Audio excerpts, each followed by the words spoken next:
Vitamin Water was born in New York because New Yorkers wanted more. Like more flavor to go with all the flavor. A refreshing drink after climbing 6 flights of stairs to a walk-up apartment, or standing in the subway station in 100-degree heat. Focus when I have an 8-hour shift, and Triple X after I was out all night at a club called Triple X. Drink Vitamin Water. It's from New York. Hilton brings you new ways to stay, with experiences that let you capture the glory days. Introducing the Graduate Hotels. Each inspired by local college towns, these stays are always original and never boring. Get in touch with traditions all across the country and enjoy a stay that's a class above the rest. Book at Graduate Hotels with Hilton Honors Points at Hilton.com. It's a win-win. Hilton, for the stay. So were you two like kind of talking as consenting adults who might sometime date or something? Well, it was a thought. A thought? That was a thought. Okay, so you moved in together? Yes. Oh, okay, because the rest of us think that that's taking it really fast. This is the plaintiff, Brian Williams. He says he and the defendant were involved in a relationship, lived together until she kicked him out, and now he's owed money and she won't pay. She has a car he paid for, his hair clippers, a phone, and he's suing this shady lady right here and now for every penny of the $5,000 he's owed.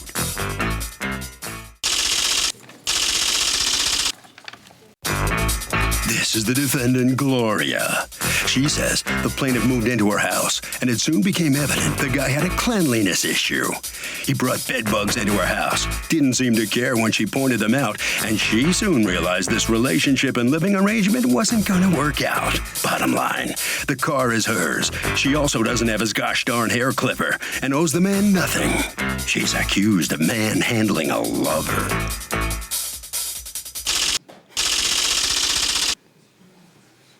All parties, please raise your right hand. What you are about to witness is real. The participants are not actors. They are actual litigants with a case pending in civil court. Both parties have agreed to drop their claims and have their cases settled here before Judge Marilyn Millian in our forum, the People's Court. Be seated, come to order, please. Litigants have been sworn, Your Honor. Thank you, Douglas. Brian Williams, you are suing Gloria. You've asked us not to mention your last name for $5,000 that you say Gloria owes you for various items, including pain and suffering, after the two of you parted ways. Tell me, Mr. Williams, what happened here? Yes, well, we met on chat line in April 2015. Talked on the phone for a while. Talked about her situation, where she was staying at a home for battered women, and spoke about her son who needed something to do, so I... How old's her son? 9 or 10 now. How old's your son? He's 10. Okay, go on. And I brought them a game for him with 100 games on, and I brought her an MP3 player. And, it was the first time we, met, and, she had trust issues because of the situation with her boyfriend. And, we started to talk and, came over a couple times to see them. And we, decided, to try having a relationship, but we were holding back on the sex thing because of her situation, getting choked and whatnot by her boyfriend. I talked to her about, I saw a car that I was going to either buy for my son if he didn't find one because he lived in Florida, or for myself, and we went and... Okay, I'm sorry. Okay. You're wearing sunglasses because you are legally blind. Legally blind, yes. Okay. How are you going to get a car for yourself? Have a licensed driver. Because, it's my license. It's for you to own, but somebody else to drive. Yes, that's correct. Yes. Okay. Would you say that the two of you were dating? We discussed it, but we never got it that far. Okay. It was more or less like a tenant, living at a house, basically. Tenant? Wait. You were living at her house? Yes. When did that happen? That wasn't until June. I'm sorry, July. July. And you met online when? In end of May, beginning of April. So were you two like kind of talking as consenting adults who might sometime date or something? Well, It was a thought. a thought. That was a thought. Okay, so you moved in together. Yes. Oh, okay. Because the rest of us think that that's taking it really fast. All right, so you go to look at this car with her, Yes. and what happens? The price was $750 or best offer, and we got the car for $550. Who paid for it? I did. You paid the $550. Yes, took the money out of my pocket and gave it to. Do you her. have do you have a receipt for the $550? No, that would be on the. The car was put in her name, correct? Yes, because I did not know at the time if I could put a car in my name being a non-driver. So go on. Okay, we purchased the car. We told the lady we would be back later that afternoon to pick it up, and came back, got the car, put it in the backyard at her place, and then the week later on. You didn't even have a key, correct? No, I did not have a key. So it's in her name, in her backyard, and she's the only one with keys. Yes, we got the car. She decided that only she should have the key because it's in her license. Okay. Then the week later, when we was going to go and have the, do the registration and all that, because she had back taxes and a fine on her license that I also paid for, and the taxes had to be paid in cash. So How much did you pay? I paid $200, but she took $400 out of my account. I'm just Who finding did? out, Gloria. Because I let her, use my card, and there's a. You gave her your there was a password machine. and gave her your card. I gave her my card in the basement or the first floor of the tax place where the machine was. Yes. So you moved in? Yes, In I July. moved in. Okay. Yes. And how long were you living there before she asked you to move out? Well, it was actually pretty much done in July, but she basically. Couple of weeks. All right. So now tell me what ends up happening. Why is it that things don't work out between you folks? She had her mysterious ways. I found out that she was still making phone calls on the chat line and just some of the things that she would do. Yeah. Okay. All right. You tell me, what was going on here between you two? I met Brian over the internet, true indeed. At that time, I was in a safe house, yes. And I had issues. How can I put it? Domestic violence issues. I'm kind of taken by the fact that you're in a safe house and you're trolling on a chat. On a chat line to try to meet people. That seems so quick. Like maybe you should regroup and kind of figure out your situation. The thing was, it wasn't a relationship thing. It was just communication. I know, but and then you move him into your house 2 months later. What do you know about him? Here's the deal with that. Mr. Williams had told me that people were taking advantage of him. I'm a certified nursing assistant. And so I'm saying, well, if they're robbing you, you have an empty room. You're welcome to stay. We were just friends. It wasn't a dating thing.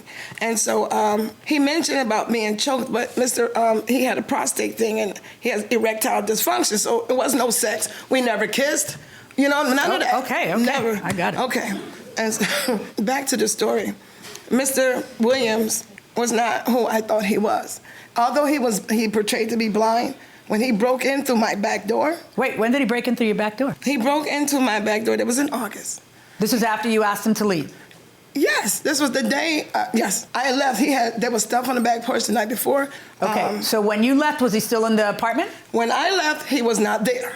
Okay, so he had already left. Correct. And then he was supposed to come back to get his stuff that was out on the porch. When he left, I made sure that when he left, he took everything with him. But there was still stuff on the porch? Yes. So when I came back from my daughter's house a couple hours later, I found that my door was open, my back door, you could see outside. And I go to my back door. He's in the room playing Tetris. How is he playing if he's blind? Exactly. Mr. Williams has walked 2 blocks around my community. Do you have partial vision? Yes, he does. Enough to play Tetris? Yes, he does. She says you broke into the apartment. Well, yes, he did. Just a minute. I'm sorry. She wasn't there, did not see me. Well, she says you're not supposed to be in the apartment and the back door was broken and you were in there playing Tetris. Did you break in or didn't you? Excuse me? I have a simple question. Oh, I'm sorry. Okay, did you break in or didn't you? No, I did not. Okay, did you force the door open? No. Was the door open? Yes. Now, let me just ask you, what was the problem? He was in there for a couple weeks and already He was He brought bed bugs to my house. He came to my house when they moved in. When he came up the stairs, he put a bag on my lap. Okay, and I did not know at that time that this man had mad bed bugs. And that's one of the reasons. So when my kids brought the stuff in, my daughter said, "Ma, he got bed bugs." He made them pull. Is that your daughter? Yes. I'm sorry, come on up. How did you even see the bed bugs? Okay. I mean, you can see them if you're really looking for them. I saw the bed bugs. We went to go pick him up. I was in the back seat with his items. We were getting on the ramp, going onto the highway. The bed bug was in the bag. I looked over, and I freaked out. I don't like bugs. I don't like bed bugs. It came out the bag. I thought it was going to jump on me. I had him pull over the car, and I got out. We killed it. I was scared from there on out. So when we got to the house, I told her about it. He never said a word. He infested my house. And then there was always this smell. And he had some issues. Okay. And I keep talking to him about these bugs, but he never cared. She killed a bug on his arm that was crawling. He never flinched. Okay. It's like he didn't care. Okay. Tell me about this car. He says he's the one who paid for the car. Your Honor, I have the bill of sale. Yeah, but that's not my question. Did he hand you the money to pay for the No, car? I have my own money. Did he hand you the money No. to pay for this car? No. So according to you, this is your car? Yes, ma'am. Well, we have a form here from there showing that he's joint signed on. Let me see that. The registration. Registration. Yes. Well, why would he be on the Name is on it. registration if it's completely your car? We were living together at that Oh, time. please, you hadn't even kissed.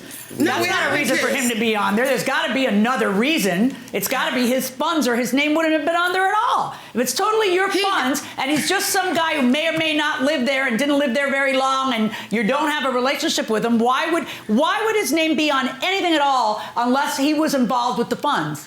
Miss Judge Julian, when we got together, this was when we were in the beginning process. He was always there helping. Even less reason for there to be his name on anything if you paid for it. See, the problem is you committed yourself right now. You just said, I paid for it. You didn't say he gave me a gift. You said, I paid for it. I paid for so it. now, if you paid for it, why on earth would you put just some stranger who you just met his name on it if you paid for it entirely? You just want to keep the cars in your name. Welcome back to the People's Court. Harvey Levin here. So what is the minimum time for two people to start dating and then move in together?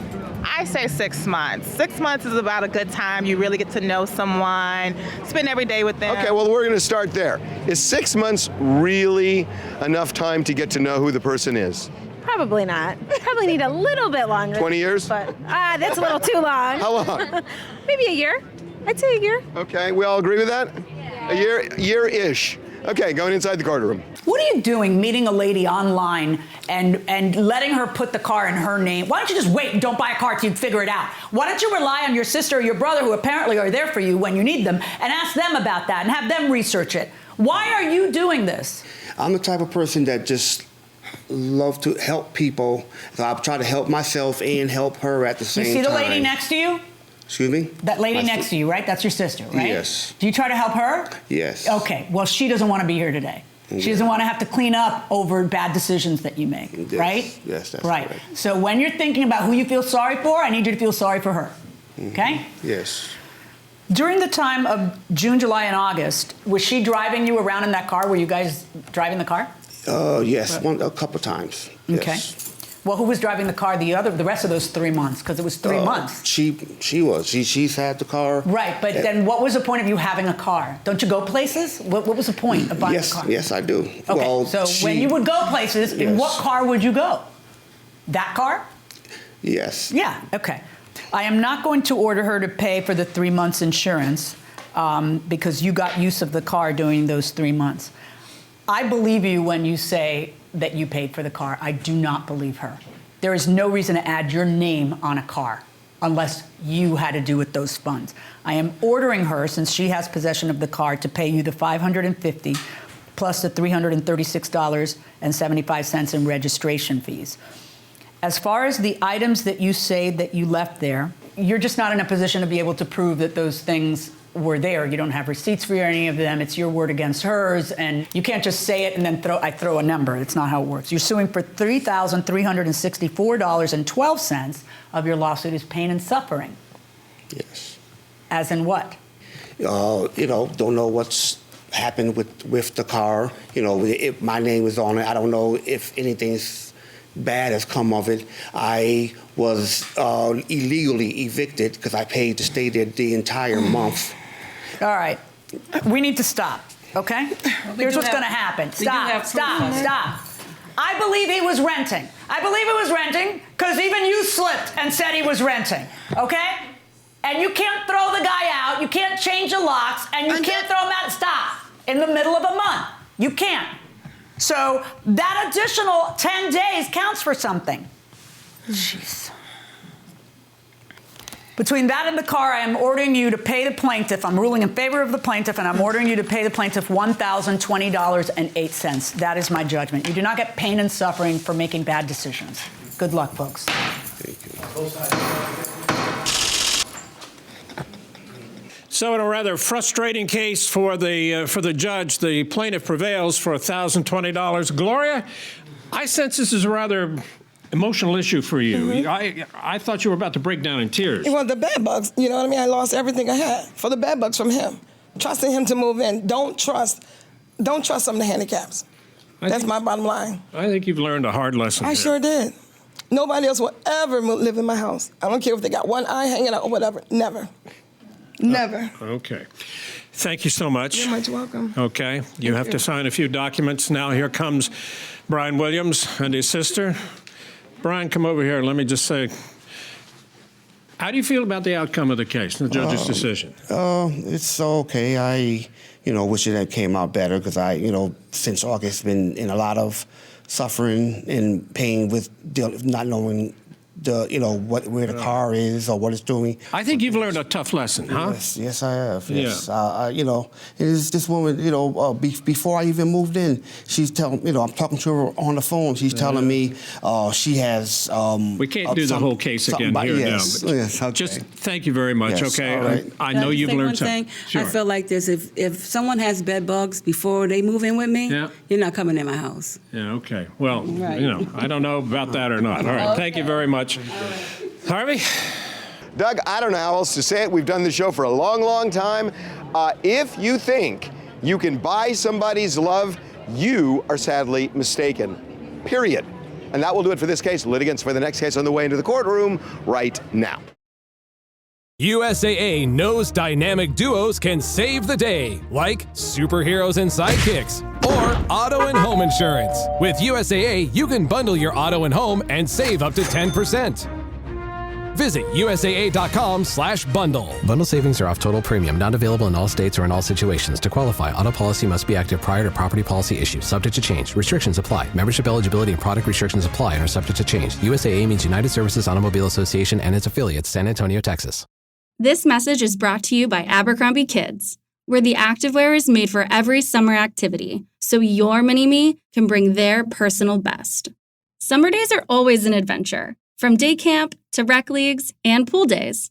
Abercrombie Kids has the shorts, tees, and swim to keep them comfy and keep up with them. Get everything for the entire summer at Abercrombie Kids. Shop in-store, online, or in the app. These are the plaintiffs, Tracy Turner and Stephen Knox. Tracy says they rented an apartment from the defendant, and soon after they moved in, the building inspector condemned the place. The defendant's mess cost them a whole lot of time and aggravation. They were forced to move again, and they want every penny of the $4,650.85 they're owed returned.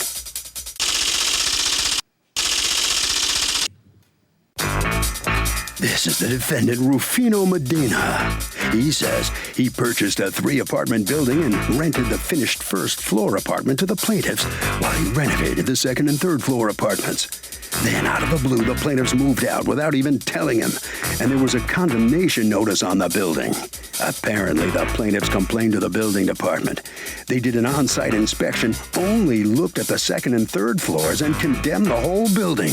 Now, a year later, he's being sued over a building department misunderstanding police. He's accused of renting out a wreck.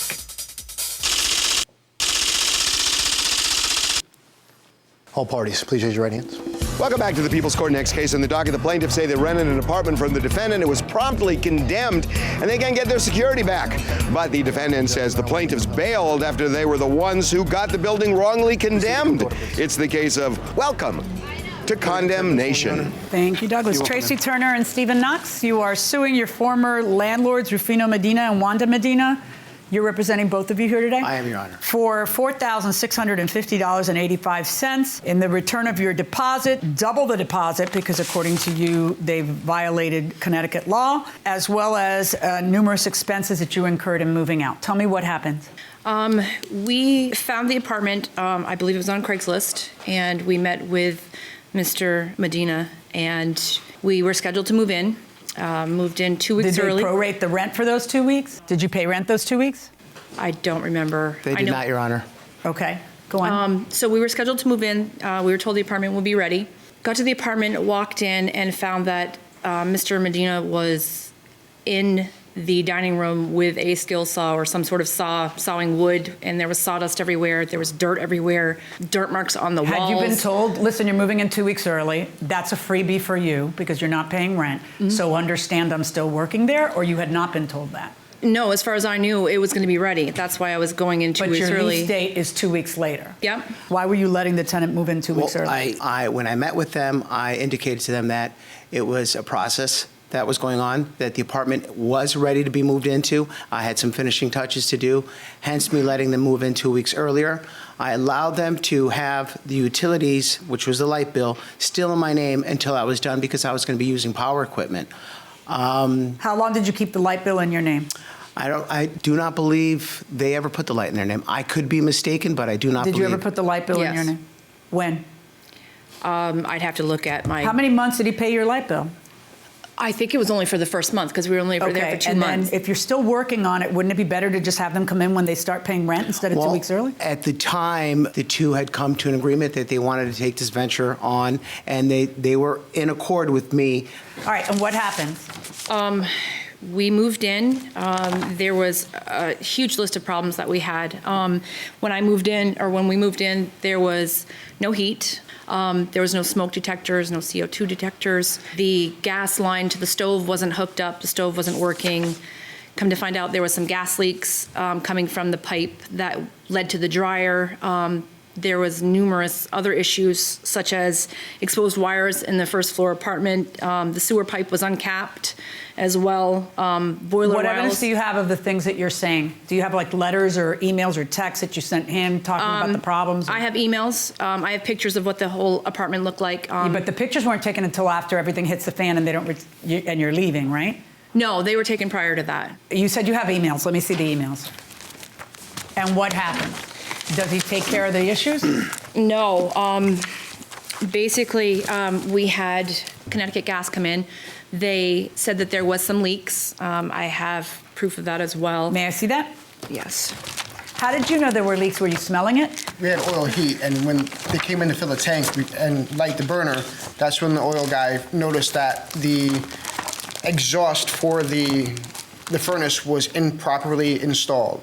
Well, that's a different issue than what she's talking about. So that's what she's talking about, the gas leak, is that the fumes from the furnace was actually coming into the first floor apartment. What evidence do you have of that? This was the notice from Connecticut Gas that there was a leak in the basement. Okay. There was also, like I said, a leak from the gas line to the dryer. So go on. And that's why we had called, because we had a gas stove. And you can also see that the gentleman who came to fill the oil tank said that the boiler unit was unsafe. Did you ever have to change a boiler? No, I did not have to change the boiler. You lived there how long? 2 months. Oh, just 2 months? Just 2 months. Okay, why did you move out? The building inspector condemned the place. I had asked Mr. Rufino to try and correct some of these problems. And after fighting with him for 2 months, I said, look, especially the sewer cap issue and the gas leaks and things like that, I have liver disease and that's toxic. And I explained that as well. And the building inspector actually condemned the place. I finally called him and said... Did the building inspector condemn your place? The whole house. Can I see the condemnation? Mr. Medina. Yes. According to them, they lived there for 2 months, couldn't take it anymore. There were a million problems, and you didn't address them. Let me hear from you. Okay, I wouldn't say exactly a million. It's a slight stretch. First and foremost, they never had oil because you couldn't turn on the heat because there was no baseboard. Why wasn't there heat, I guess? The punch list that she had given me, it was increasing itemized on a daily. Every time she would want something, I would address it. They'd want something more. Told me she wanted a cat. When she moved in, we put her on the lease. I moved in, I go to visit, the cat turned into a dog. So the building gets condemned, no heat, this and that. Can the landlord, can the tenants get their security deposit back? Absolutely. Yeah.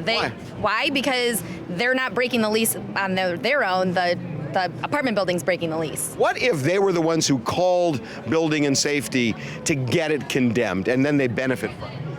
Yeah, I say you got to get out of Dodge at that point. They're not coming through with what they're delivering, so you got to get your. So you get your money back. I say you do. You get your stuff and you get out of Dodge. Fair enough. Going inside the courtroom. When she brought up the fact that there was a leak in the apartment, there was not a leak in the apartment. She had access to the basement. She went through the basement and through all the utilities of the whole, mind you, the 3 units there, with a fine-tooth comb because of her liver disease. And when she said there was a leak, the next day, I mean, I have the receipt there. What did you do the next day? Go ahead, I don't spit know it if it out. was I don't know if it was the next day, but I did call a plumber. I had him go through it, and I had him take care of everything that had to be fixed. First floor Let me fixed. see the bill from the plumber. No, hand it to my bailiff. So go on. Before they moved in, I have the receipt from the deposit. I was kind enough to let them pay the deposit in increments.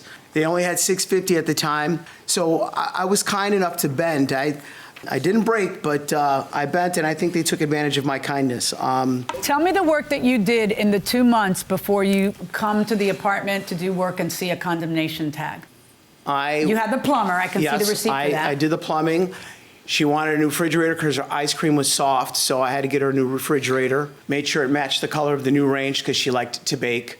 It wasn't a closet. It was just a cubby. It was a cubby.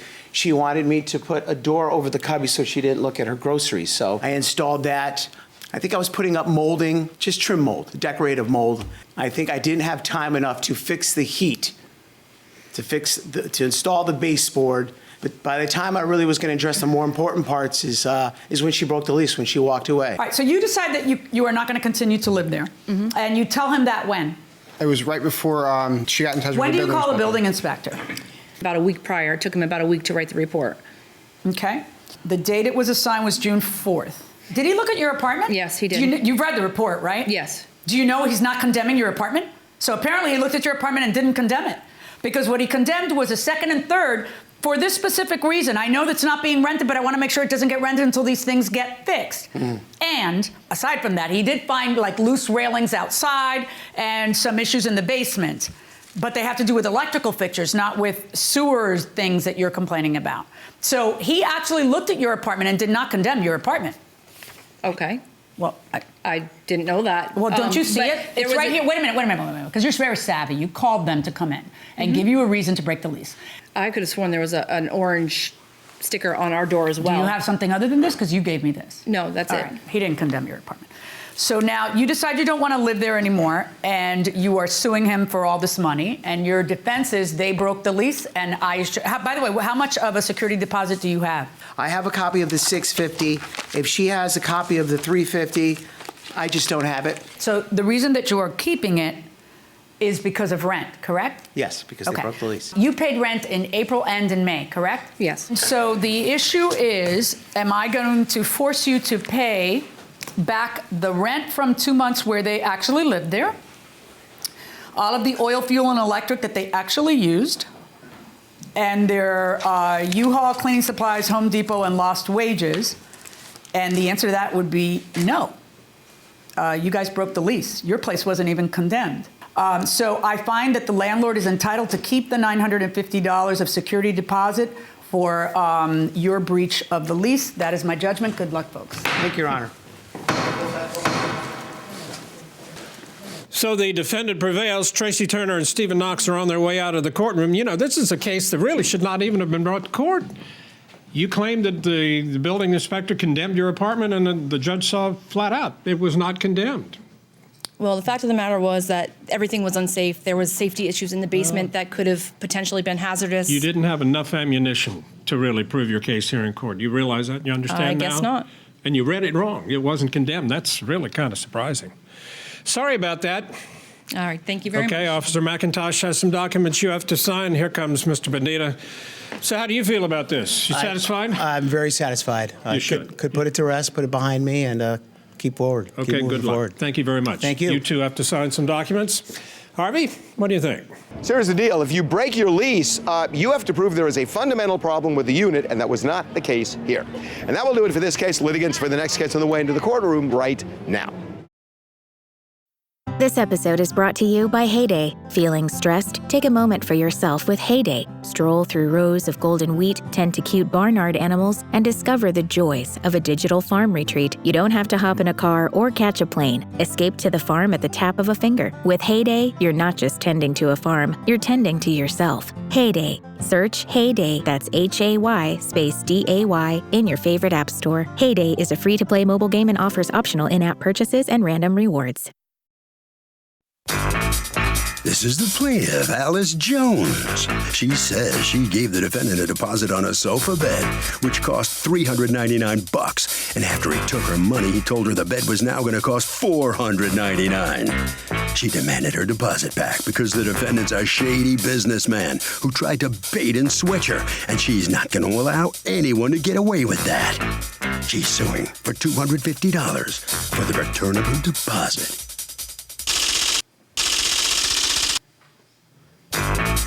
This is the defendant, George Guzman. He says the plaintiff bought the sofa bed on a layaway, and a few weeks ago she came into the store saying she didn't have the money to pay off the bed. It's clearly stated that he gets a restocking fee for that kind of thing. The woman got all upset and irrational, demanded all her money back, and well, here they are. He's accused of trying to couch the issue.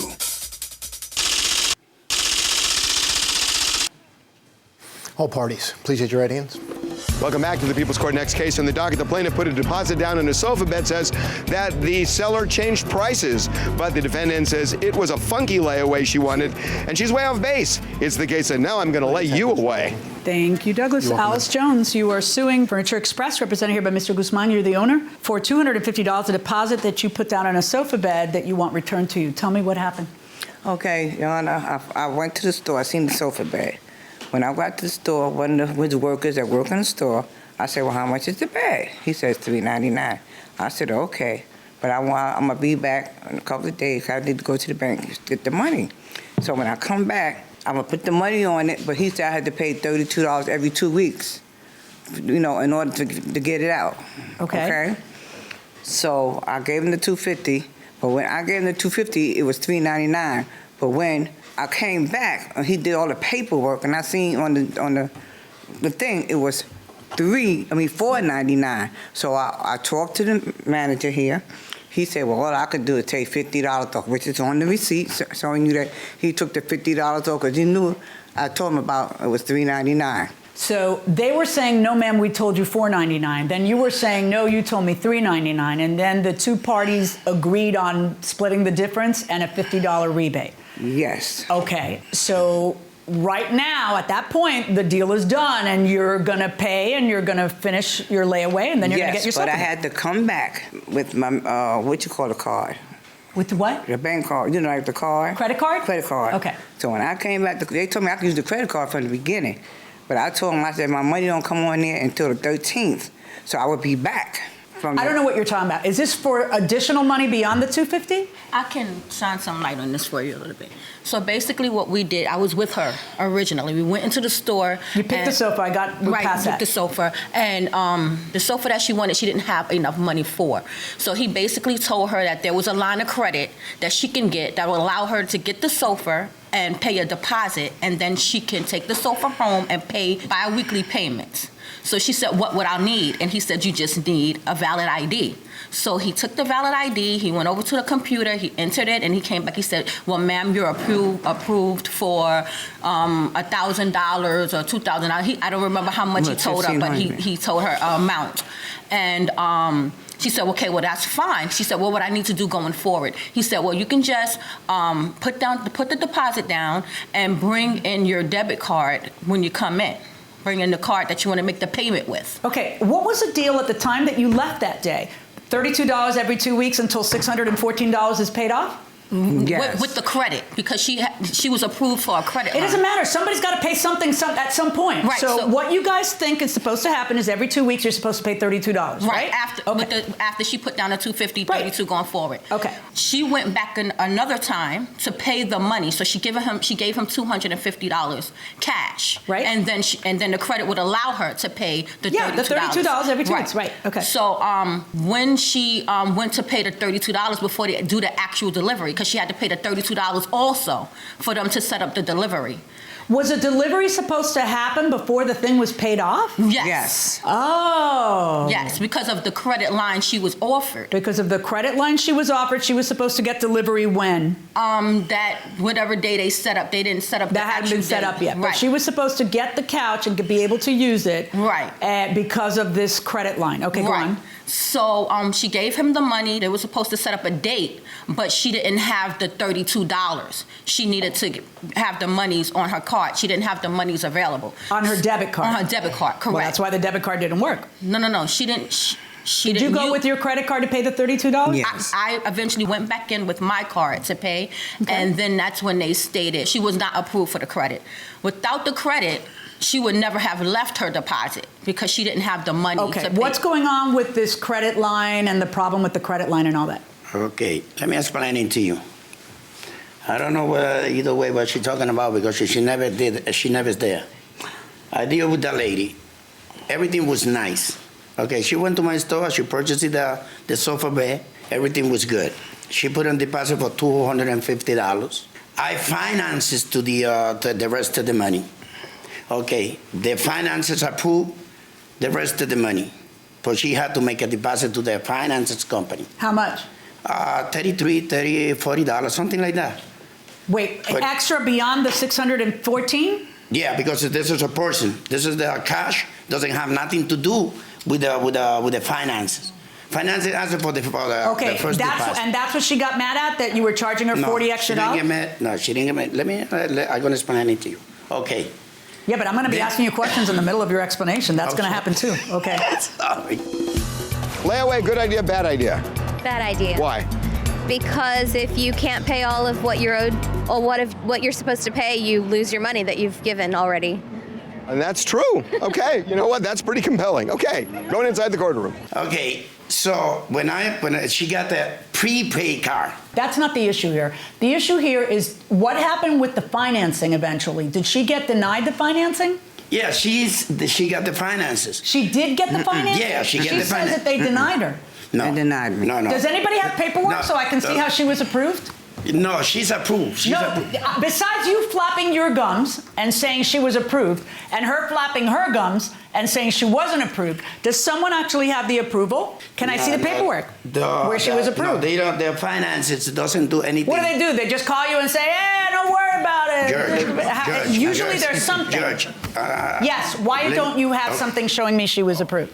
Okay, she got a pre-approved for whatever. Right. Then they didn't approve her. But she got the deposit the money first, and then she got approved. Deposit what money? $33. When she gave me the other credit card is a prepaid card. And what about the daughter's card? No, she don't have no debit card. Yeah. The daughter's credit card.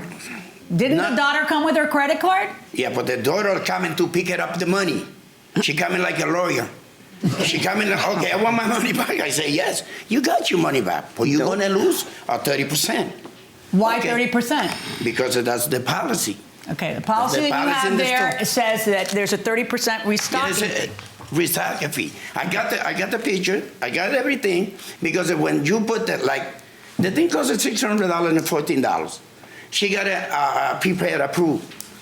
A pre-approved. All I need you to do is prove to me that she got approved. That's all I need you to do. No, because when she came back to the store, I called the company, the finances company. She take too long. The finance company, to make a transaction, it's only 3 days. Now I need you to listen to what I'm saying. That side is testifying that bought this sofa with the understanding that they had a line of credit, that they would get the sofa bed delivered to them while they paid $32 every 2. Yeah, because... Wait, I need you to stop talking and listen. Okay. I have your side saying the only reason she didn't get financing, Judge, is because she took too long, because it's only 3 days, and because she was trying to pay the $40 fee or $34 fee or whatever with the wrong type of card. When I ask you, well, the daughter says that she was ready with the credit card there, you say, no, the daughter was a lawyer just trying to get a refund. Okay, I got it.